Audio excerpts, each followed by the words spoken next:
ನಿಂದು ತಾಯಿ ಗುಣ ತೀರೋದಿಲ್ಲ ಋಣ, ನೀನು ನಮ್ಮ ಪಾಲಿಗೆ ಎಂದು ದೇವ್ರಯ್ಯ.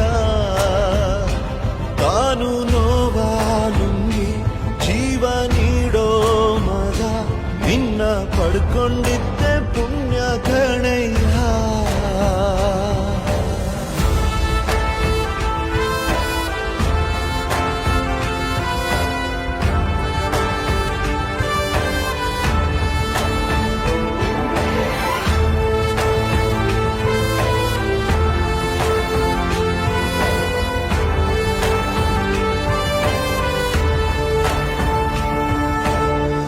ಅನ್ನ ಕೊಡೋ ಭೂಮಿನು ಹೊಗಳುತ್ತಿದೆ ನಿನ್ನನ್ನು, ಊರನ್ನೇ ಬೆಳಗೋ ವಜ್ರ ನೀನು.